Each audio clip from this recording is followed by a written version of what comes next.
सभी को नमस्कार साथियों, आपका एक बार पुनः स्वागत है अपने YouTube चैनल पर। तो आज हम जे.एस. मिल जी के विषय में जानेंगे। ठीक है जी, उनका थोड़ा परिचय पढ़ेंगे और उनको समझने का प्रयास करेंगे। ठीक है जी, तो चलिए शुरू करते हैं। तो देखिए, यहाँ पर बताया गया जो जे.एस. मिल थे वो 1806 में जन्मे थे। ठीक है, और 1873 में उनकी मृत्यु हो गई थी।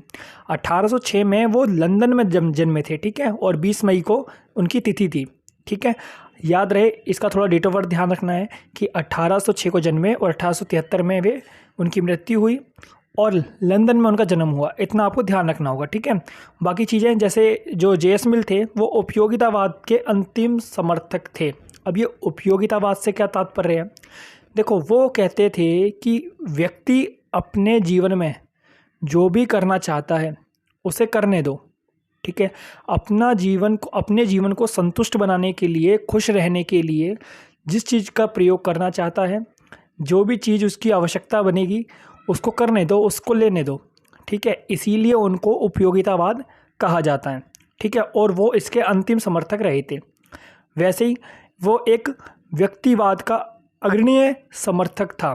देखो, व्यक्तिवाद से क्या तात्पर्य है? जब कोई भी फिलॉसफर, ठीक है, कोई भी चिंतक, जब वो एक व्यक्ति के विषय में बताता है, ठीक है, एक व्यक्ति के ऊपर चर्चा करता है और एक व्यक्ति को, एक मानव जाति को, मनुष्य को केंद्र में रखकर उसके ऊपर विचार विमर्श करता है, तो उसको हम व्यक्तिवादी कहते हैं। ठीक है, उसी चीज़ को हम व्यक्तिवाद कहते हैं जिसमें एक व्यक्ति का अध्ययन किया जाता है।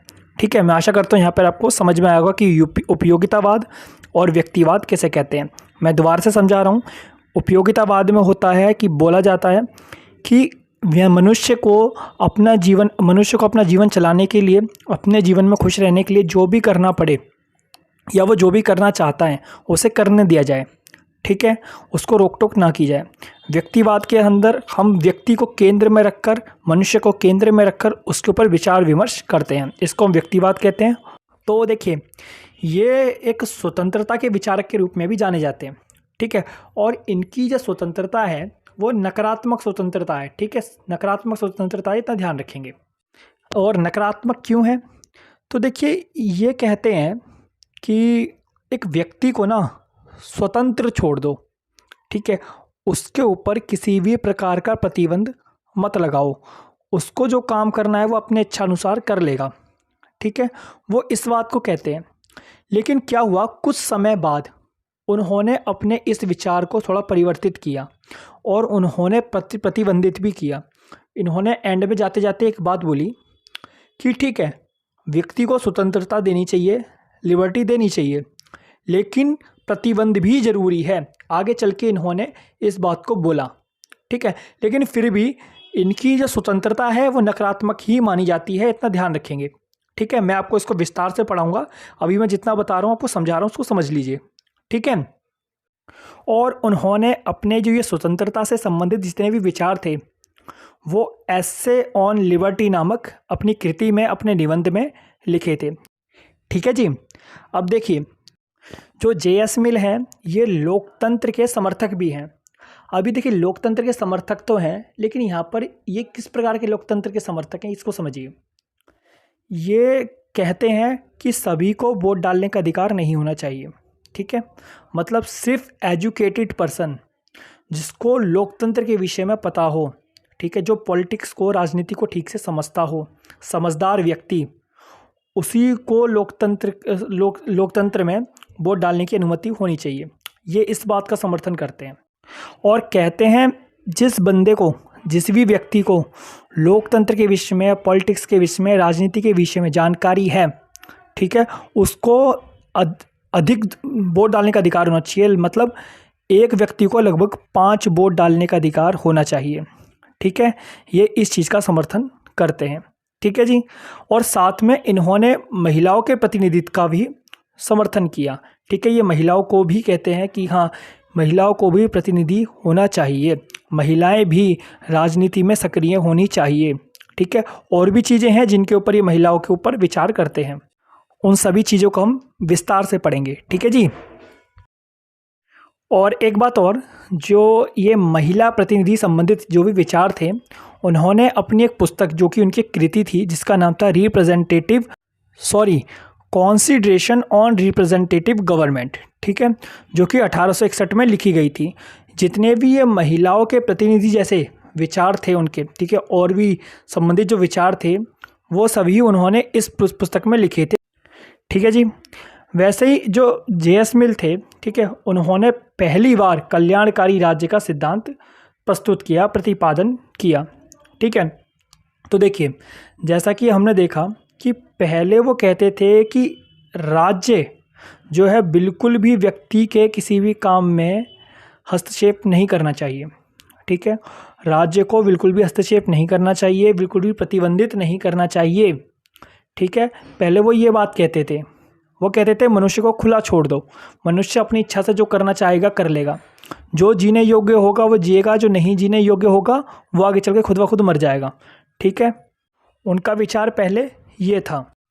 वो सोचते थे कि अगर राज्य कभी भी हस्तक्षेप करता है, ठीक है, व्यक्ति के मामलों में कभी भी हस्तक्षेप करता है, इंसान को रोकता टोकता है ना, तो वो कहीं ना कहीं उसकी स्वतंत्रता पे प्रतिबंध लग जाता है और वो खुलकर किसी बात को नहीं कह पाता, ठीक है, खुलकर चीज़ों को नहीं रख पाता, जिस कारण चीज़ें खराब होती हैं, ठीक है। उनका मानना ऐसा था। लेकिन क्या होता है कुछ समय बाद, ठीक है, हमें देखने को मिलता है वो कहते हैं कि राज्य को हस्तक्षेप करना चाहिए। वो इस बात को रखते हैं बाद में कि ज़रूरी है कि स्वतंत्रता तो भाई ज़रूरी है, स्वतंत्रता मिलनी ही चाहिए, वो इस बात को कह देते हैं।